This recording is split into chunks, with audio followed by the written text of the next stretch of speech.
La TVT au cœur de l'information.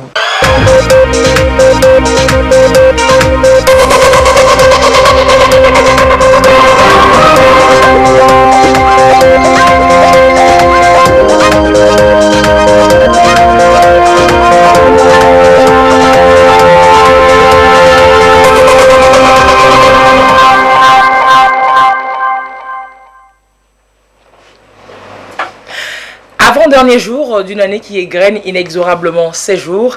Merci de suivre le journal sur la télévision togolaise. Voici d'abord les titres. Gilbert Bahara a rencontré la presse ce mercredi autour du nouveau code du travail voté mardi par l'Assemblée nationale.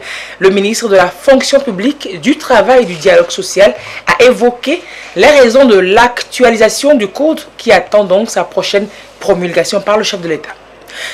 C'est la période des fêtes. Attention à nos choix de consommation alimentaire et que cela nous parlera dans ce journal du contrôle renforcé actuellement autour des produits carnés. C'est pour la santé des populations. Et nous finirons ce journal avec une œuvre de Gildas Safemekou, exposé ce mercredi à Lomé, un portrait du footballeur Adebayor Cheyi, l'un des porte-flambeaux du Togo à l'international. Bonsoir madame, bonsoir monsieur. Le Togo se dote d'un nouveau code du travail. Il ne reste donc que la promulgation par le chef de l'État. Les députés, à l'unanimité, ont voté mardi le texte. C'était au terme de 2 jours de discussion qui ont porté notamment sur l'actualisation des modalités de contrat, des mécanismes de prévention et de résolution des conflits entre salariés et employeurs. Augustin Kossi pour le compte-rendu de la séance plénière à l'Assemblée nationale donc consacrée à ce vote. C'est un texte très attendu par le monde du travail. Le nouveau code du travail qui va désormais régir les relations entre les travailleurs et les employeurs au Togo. 2 jours ont été nécessaires aux parlementaires pour l'examiner et le voter. Des travaux à l'issue desquels, à l'unanimité, les députés ont dit oui au nouveau code du travail. Un instrument qui remplace l'ancien code vieux de plus d'une décennie et dont certaines dispositions ont été jugées obsolètes eu égard aux évolutions technologiques et à la standardisation du travail.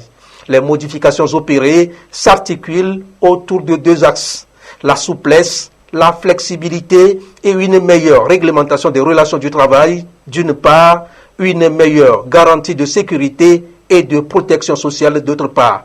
Et le commissaire du gouvernement s'en réjouit.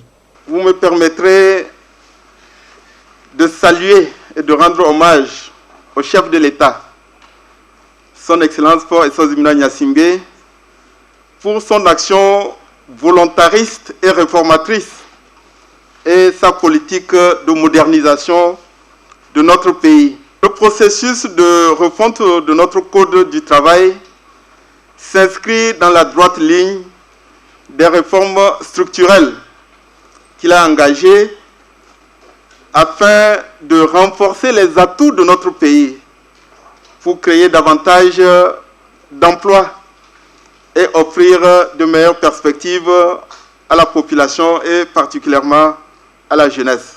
Le nouveau code du travail qui vient d'être adopté est le fruit d'une coproduction. C'est un code du travail avant-gardiste qui consacre des innovations majeures mais qui garantit un équilibre judicieux entre les aspirations et les attentes des travailleurs d'un côté, mais également les besoins des entreprises et des employeurs. Ce qui nous reste à faire à présent, c'est de continuer à joindre nos efforts en vue de la vulgarisation et de l'appropriation des grandes avancées que ce nouveau code consacre, afin que dans le monde du travail, non seulement il y ait davantage d'opportunités de création d'emplois, mais également que les besoins de sécurité et de protection des travailleurs puissent être assurés et garantis. Les innovations introduites consolident les différentes réformes déjà entreprises pour l'amélioration du climat des affaires, la promotion d'un cadre incitatif à l'investissement. Il privilégie la culture du dialogue et du compromis, les modalités des contrats, la notion d'apprentissage et les mécanismes de prévention et de résolution des conflits y sont clairement définis. Pour la représentation nationale, ce nouveau code du travail est adapté aux exigences du marché du travail en perpétuelle mutation. Notre monde subit de jour en jour de profonds changements dans tous les domaines, notamment dans les relations de travail. La mondialisation de l'économie et l'évolution sans cesse croissante de la technologie ont conduit, entre autres, à réorganiser les conditions de travail, à la mise en place de nouveaux mondes de travail et à la création de nouvelles formes de travail. Je voudrais donc saisir cette occasion pour saluer la vision pragmatique du président de la République, son Excellence M. Faure Essozimna Gnassingbé, qui, en modifiant en profondeur le droit du travail, favorise la compétitivité et l'emploi avec à clé la rénovation du dialogue social, l'amélioration des droits des salariés et le renforcement de la protection des entreprises. Cette grande réforme législative s'inscrit parfaitement dans son mandat social et constitue une concrétisation élogieuse d'un point saillant de ses engagements. Il me plaît en outre de relever la disponibilité du ministre chargé du Travail tout au long des discussions législatives. Il a su mobiliser et associer dans un esprit d'ouverture les centrales syndicales et le patronat à l'élaboration et à l'étude du présent projet de loi.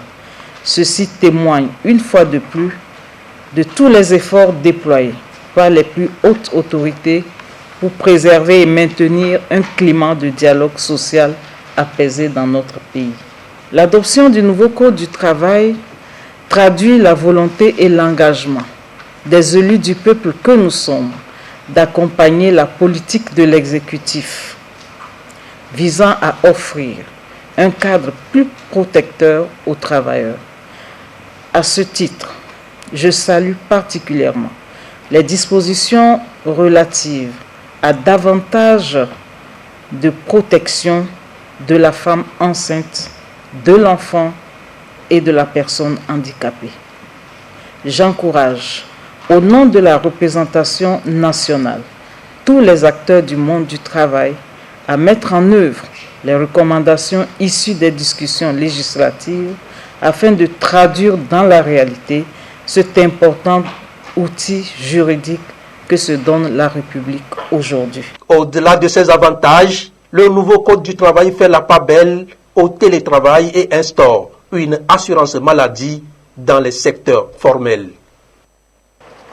Et au lendemain donc de l'adoption de ce nouveau Code du travail, le ministre Gilbert Bawara a rencontré la presse pour en donner plus de détails, les raisons de la refonte, les avancées, les innovations consacrées.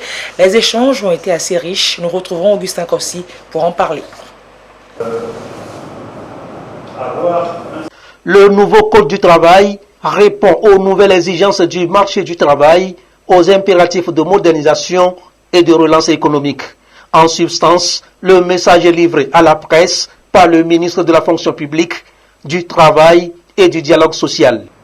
La réforme du Code du travail constitue un maillon et un chaînon qui vise à consolider et comporter les réformes économiques qui ont été conçues, notamment dans le but de rendre l'économie togolaise plus compétitive et plus attractive. Il y a un souci légitime de la part des travailleurs de voir les conditions de travail, de voir les mesures de sécurité et de protection sociale être améliorées et renforcées. Les employeurs, notamment les entreprises et les établissements, ont un souci qui consiste à lever tous les freins, toutes les barrières et toutes les contraintes à la création d'emplois. C'est une refonte du Code du travail de 2006. Elle consacre des avancées, des innovations et consolide les atouts.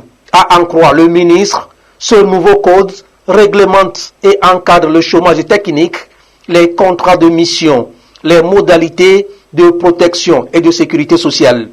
Des formes de contrats qui n'existaient pas, telles que le contrat saisonnier, pour répondre à la modernisation de notre agriculture. Les innovations portent également sur les conditions de rupture et les effets de la rupture du contrat de travail. Notamment, la notion de faute est précisée dans le nouveau Code du travail. Innovation très importante, c'est le plafonnement des dommages et intérêts en cas de rupture abusive du contrat de travail. Nous avons tiré d'ores et déjà les leçons de la crise sanitaire que nous sommes en train de vivre, notamment pour mieux réglementer et encadrer le chômage technique. Les contrats de tâcheronnage sont mieux encadrés et régulés. Les contrats de mise à disposition ou les contrats d'intérim sont mieux encadrés et régulés. Dans le cadre du mandat social du chef de l'État et du projet d'instauration de l'assurance maladie universelle, le nouveau Code du travail a consacré l'obligation pour l'employeur de souscrire une assurance maladie pour les maladies non professionnelles et les accidents non professionnels en faveur de ces travailleurs. C'est donc un texte au sein duquel le gouvernement, les organisations de travailleurs et d'employeurs trouveront, chacun en ce qui le concerne, les critères de leur représentativité.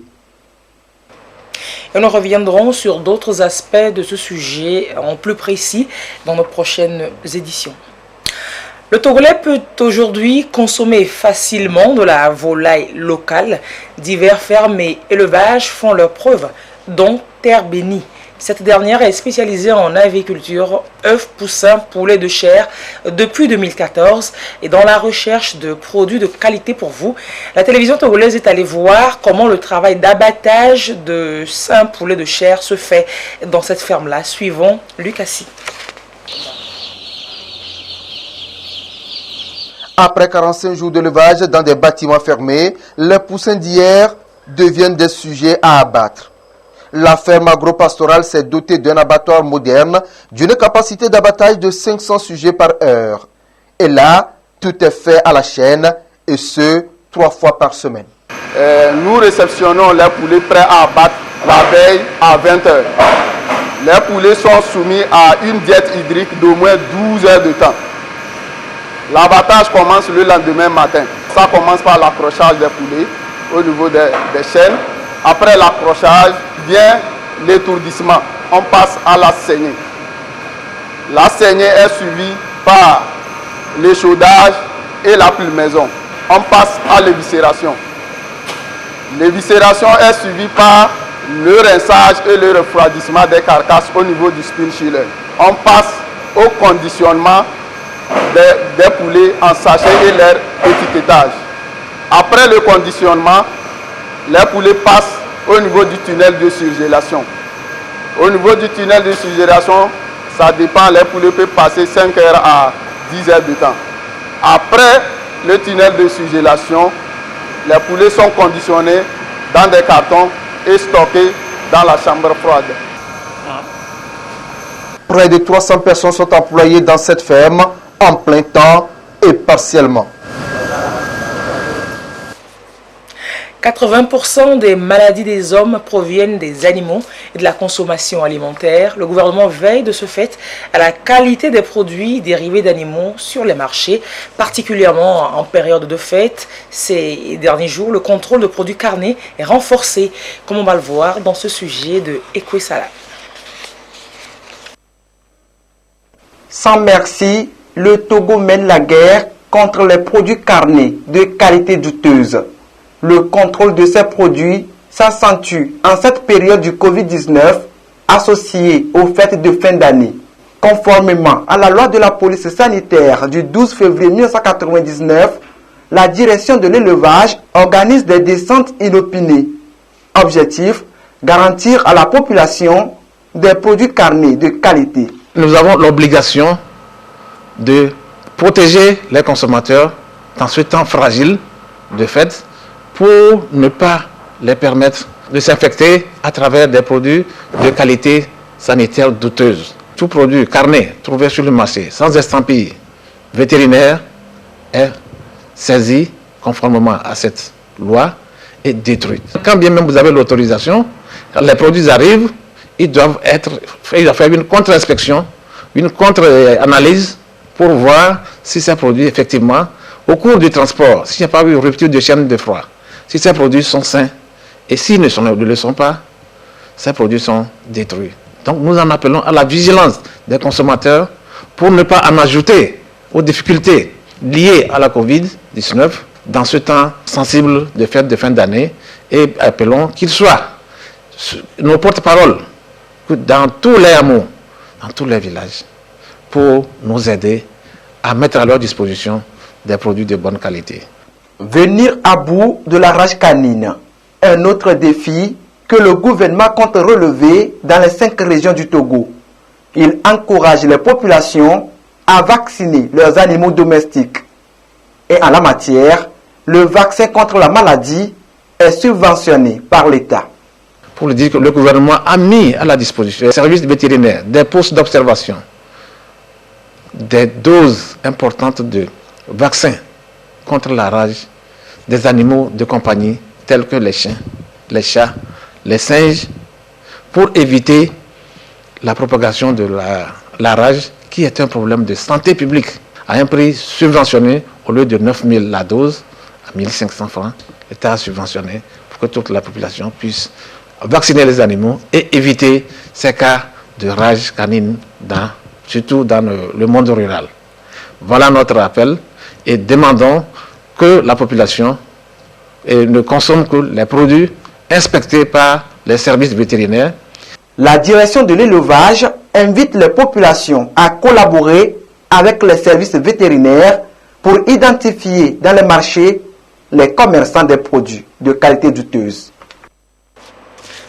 Autre sujet dans ce journal, l'autorité nationale pour l'interdiction des armes chimiques se dit satisfaite de ses résultats de l'année 2020. En conférence de presse ce mercredi, l'ANIAC dit avoir atteint ses objectifs assignés. Précision, Rachel Douassimé, Sonia Ménico. Face à la presse, l'autorité nationale pour l'interdiction des armes chimiques, ANIAC Togo. Elle fait le point des activités menées au cours de l'année 2020. Des activités de sensibilisation et de formation des acteurs en passant par l'identification des sites de stockage des produits chimiques et toxiques. En matière de sensibilisation, l'ANIAC Togo est allé vers des structures qui ont la charge de l'utilisation des produits chimiques, des unités industrielles, l'université. Nous avons sensibilisé les gens sur l'importance de la gestion rationnelle des produits chimiques. Des formations aussi ont été aussi données à un certain nombre de structures, surtout dans les milieux industriels, sur la manière d'aborder les produits chimiques. Nous avons aussi effectué des missions d'inspection dans certaines structures et nous avons pu noter qu'il y a pas mal de produits chimiques abandonnés, il y a pas mal de produits chimiques qui n'ont même plus les inscriptions. Et ces produits chimiques, avant de les neutraliser, il faille nécessairement avoir les fiches de données sécuritaires. En dépit de la pandémie à coronavirus, l'ANIAC Togo a atteint les objectifs qu'elle s'est assignés. Malgré la pandémie Covid-19 qui a ralenti quelque peu nos activités, nous avons pu élaborer, réaliser toutes les activités que nous avions dans notre programme. Il est vrai qu'il y a 2 activités qui sont des activités allant dans le sens de la formation des membres de l'ANIAC et qui devraient être des formations à l'extérieur. Mais ces formations, nous les avons faites en ligne. Nous avons aussi pensé qu'en déjà en 2020, on pourrait commencer déjà la neutralisation et la destruction des produits chimiques. L'autorité nationale pour l'interdiction des armes chimiques, ANIAC Togo, a été installée en 2015 avec pour mission, entre autres, d'assister le gouvernement togolais dans la conception et la mise en œuvre de la politique nationale sur l'interdiction et la destruction des armes chimiques. Le ministre du Commerce, de l'Industrie et de la Consommation locale était mardi à la quinzaine commerciale de Lomé. Seul événement de son genre, vous le savez, à se tenir au Togo dans le contexte que nous connaissons et qui se tient en toute logique avec des restrictions particulières. C'est un équilibre recherché entre animation d'un espace de partage, de rencontres et d'affaires et le respect scrupuleux de mesures barrières au coronavirus. Kodjo Adedji est allé donc s'en faire une idée précise. On va faire le point avec Antoinette Romain, on va voir. À l'entrée du site de la quinzaine commerciale, des lave-mains, le port de masque obligatoire et la prise de température systématique. Des mesures à respecter avant d'accéder à la foire. Comme pour dire, nul n'entre ici s'il ne respecte pas les gestes barrières. On est là pour les guider, pour qu'ils lavent les mains. Celui qui n'a pas lavé les mains, il ne part pas ici. Les gens respectent les mesures barrières. La foire quinzaine commerciale se veut un espace de rencontre B2B, de partage et d'échange. L'édition 2020 est tout aussi particulière. Les exposants se plaignent de la mévente. La pandémie a fait que les gens ne sortent pas. En plus, les stands sont vraiment réduits par rapport à l'année passée.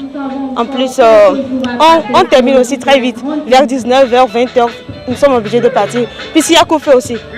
Donc il n'y a pas tellement de marché. Les clients ne viennent pas tellement à la fois acheter à cause de la pandémie et aussi à cause de la crise économique aussi, qui fait que les gens sont découragés. Le ministre en charge du commerce, Kodjo Adedji, était sur les lieux pour évaluer le respect des mesures mises en place. Il se dit confiant et rassure. La pandémie, elle est là.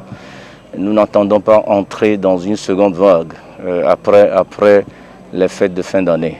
Donc le gouvernement est préoccupé. Il est donc de notre devoir en tant que ministre de tutelle de passer et surtout de rappeler l'importance de mettre en œuvre ces mesures barrières pour éviter de tomber malade. Ça, c'est important. Et faire en sorte que nos populations puissent être en bonne santé au sortir de ces deux fêtes. J'ai été agréablement surpris de constater qu'à l'entrée du site, les prises de température continuent, le lavage des mains ou l'application de gel hydroalcoolique. Vous n'avez pas de masque, vous n'entrez pas. Ça, c'est l'occasion de féliciter les responsables de la Chambre de commerce et d'industrie du Togo qui ont pris sur eux de soulager les peines de la population commerçante à la fin de cette année. Que ce soit au niveau de tous les stands, il y a un format réduit, ça c'est à saluer, avec une autodiscipline observée, que ce soit par ceux qui viennent visiter les stands ou ceux qui y vendent. Du courage à l'ensemble du secteur privé, nos commerçantes, nos commerçants, qui sont en train de jouer de la résilience. Nous les encourageons à aller de l'avant. Démarrée depuis le 16 décembre dernier, la quinzaine commerciale se poursuit jusqu'au 31 décembre. Des visiteurs sont attendus sur le site pour découvrir des fruits issus des talents et génies togolais. Et la pandémie au coronavirus qui impacte fortement cette période de fin d'année. Le gouvernement togolais, vous le savez, a pris des dispositions pour éviter la multiplication des cas au lendemain des fêtes. À Sokodé, localité fortement touchée par la pandémie il y a quelques mois, Désiré Aloé nous fait écho de la réaction des populations.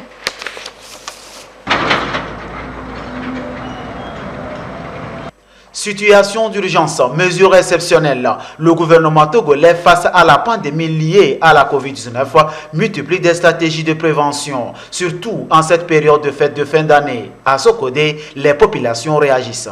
Les veilles et les jours de fête, nous faisons d'habitude de bons chiffres d'affaires, mais par rapport au couvre-feu que nous subissons, nous tous, on est obligé de vite rentrer, respecter les mesures barrières du gouvernement. Dans notre localité, ici, les secteurs tertiaires et secondaires, ces deux secteurs ont été frappés de plein fouet, mais nous avons survécu. Nous sommes en train de nous habituer, nous sommes en train de nous adapter, mais on est obligé de le faire parce que quelque part, il faut accepter, supporter les souffrances pour pouvoir gagner ailleurs. On doit gagner, ce qu'on doit gagner ici, c'est en termes de santé.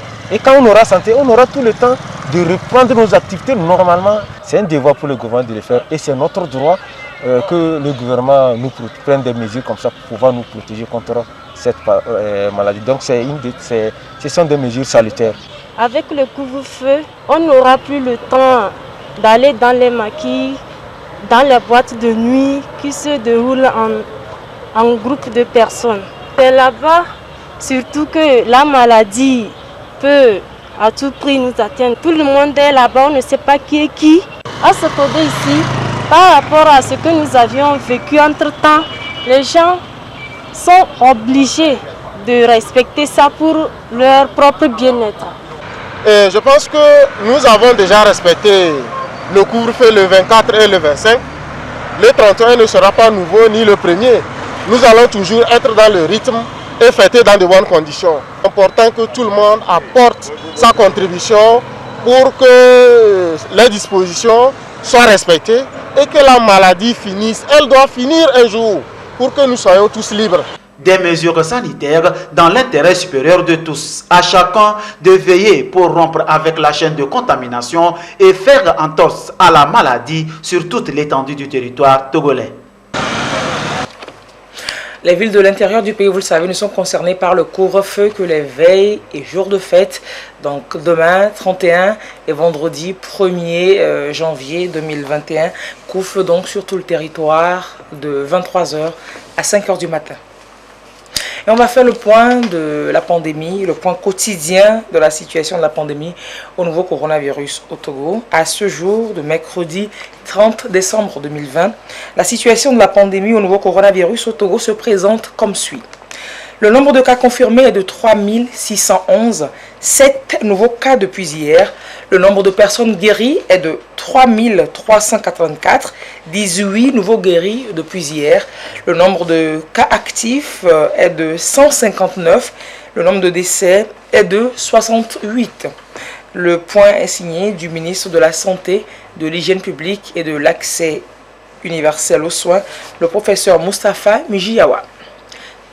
Les lauréats de la première édition de l'initiative Tremplin Startup UEMOA ont été primés ce mercredi à Lomé. Cette initiative qui vise donc à célébrer les mérites des entreprises start-up de la sous-région a vu la participation de 10 meilleurs projets nationaux. Et au terme de la compétition, 4 prix ont été décernés au Togo.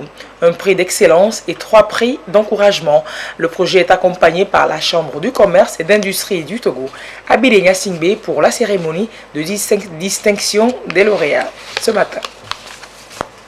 4 as de l'économie verte primés ici pour la qualité de leurs idées innovatrices. Cette première édition de l'initiative Tremplin Startup UEMOA vise à encourager l'innovation en entreprise en vue de faire d'elle une structure forte. Sur 5 prix d'excellence mis en jeu pour les meilleurs projets au niveau régional, le Togo occupe le 2e rang avec le prix platine. Je suis dans le domaine de la transformation du manioc en éthanol. Notre projet, nous avons démarré en 2018 et nous évoluons petit à petit avec le maïs.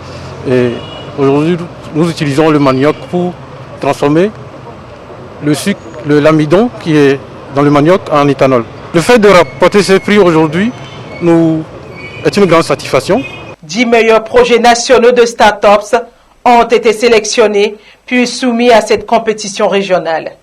Au niveau du Togo, le point focal de la Chambre de commerce a eu à réceptionner 80 dossiers et après l'étude d'éligibilité qui concerne les dossiers qui doivent être dans le domaine de l'économie verte et que ces startups doivent être créées après le 30 juin 2017, mais que les promoteurs doivent être nés après le 30 juin 1975, a permis de ressortir 63 dossiers éligibles.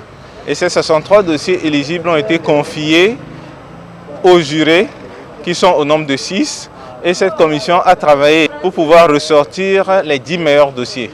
Ils ont étudié la qualité de la présentation, l'impact environnemental et social du projet.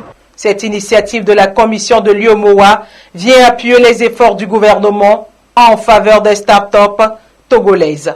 Cette initiative vient ainsi appuyer les efforts du gouvernement en faveur des start-up togolaises et je m'en réjouis naturellement. Je salue la présence dans cette salle de certains jeunes que j'ai rencontrés lors du mois du consommé local. Vous êtes à acclamer. Nos attentes sont grandes. en ce qui concerne la promotion des startups innovantes. Il nous faut valoriser le génie créateur de nos jeunes promoteurs d'entreprises. Je demeure donc convaincu que face au chômage des jeunes, l'auto-emploi n'est plus aujourd'hui une option, mais je crois qu'elle devient une obligation.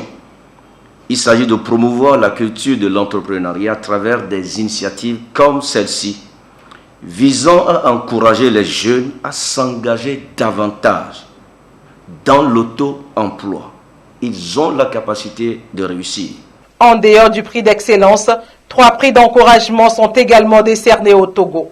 Le Fonds d'appui aux initiatives économiques des jeunes Fayèges, structure d'accompagnement de ces startups, en a reçu un. Félicitations donc aux divers lauréats. 3e art visuel et peinture à présent avec Gildas Afemekou. L'artiste a exposé ce mercredi son portrait réalisé du footballeur international togolais Adebayor Sheyi dans sa gloire, sur le point de marquer un but. Apprécions avec Iliagba Nyadao. L'international togolais Emmanuel Sheyi Adebayor en action pour transformer une occasion de but. Une action de terrain reprise ici en portrait. Une réalisation originale, un génie de ce jeune talentueux confirmé, Gildas Afemekou. J'ai eu à réaliser cette œuvre suite à une inspiration lors d'un but qu'il avait marqué et qui m'a aussi beaucoup marqué. Donc en tant qu'artiste plasticien, je me suis dit que bon, les médias, les journaux, la télé, tout en parle. Donc moi aussi, je dois en parler. C'est ça qui m'a inspiré premièrement. Tout ceci, c'est en plastique, seulement qu'il y a une charpente métallique. Aussi que j'ai eu à mettre un peu de technologie, pour ne pas dire mécanique et électricité, un peu dedans, pour montrer certaines facettes de l'œuvre que je veux faire. L'œuvre est faite à base de plastique, notamment le résine polystère. Elle peut servir de décoration à divers endroits. Quand je vais faire ouvrir le ballon, vous voyez que ça dessine un design d'étoile. Donc c'est pour dire que lui, c'est un star, c'est une étoile. Et en même temps, la lumière, là, ça peut servir comme utilitaire dans un grand jardin ou bien un truc comme ça. Pourquoi j'ai utilisé les couleurs or et puis ici j'ai utilisé la couleur gris-argent. Par le football, les joueurs se font de l'or et de l'argent. Je tiens aussi à faire comprendre, l'œuvre n'est pas faite pour aller vendre à Sheyi Emmanuel Adebayor. C'est plutôt Adebayor qui m'a donné l'autorisation d'utiliser son effigie pour montrer ce que je peux faire. Là, je tiens vraiment à le remercier. Gildas Kodjo Afemekou, 30 ans révolus, a déjà une expérience professionnelle de 10 ans en art plastique. Dans les prochains jours, l'artiste prévoit une exposition dans la capitale. C'était pas le 3e art, les arts de la peinture et du dessin. Nous étions plutôt dans le 2e art, la sculpture. Donc portrait sculpture de Adebayor Sheyi, fait par l'artiste togolais Gildas Afemekou. Mais merci d'avoir suivi ce journal qui s'achève ainsi. On va se quitter sur les belles images de Lomé, parées tout en lumière et en couleur pour les fêtes de fin d'année. Préservez-vous, restez en santé. Rendez-vous sur ce plateau pour ma part l'année prochaine. Très belle soirée, au revoir.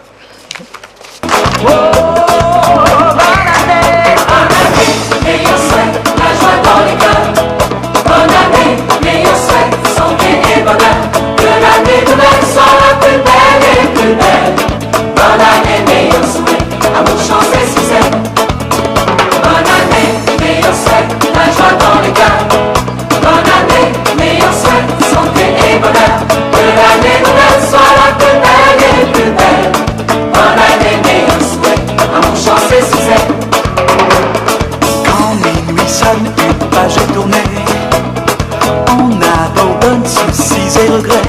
L'année est morte, vive la nouvelle année. La nuit de la Saint-Sylvestre, on s'amuse, on oublie tout. La nuit de la Saint-Sylvestre, on s'amuse, on fait les fous. Bonne année, meilleurs souhaits, la joie dans les cœurs. Bonne année, meilleurs souhaits, santé et bonheur. Que l'année nouvelle soit la plus belle et plus belle. Bonne année, meilleurs souhaits, amour, chance et succès. Bonne année, meilleurs souhaits, la joie dans les cœurs. Bonne année, meilleurs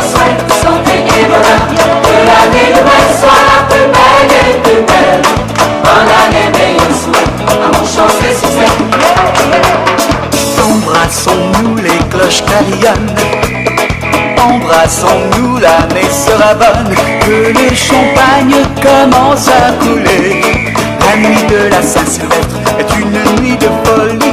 La nuit de la Saint-Sylvestre, tous les rêves sont permis.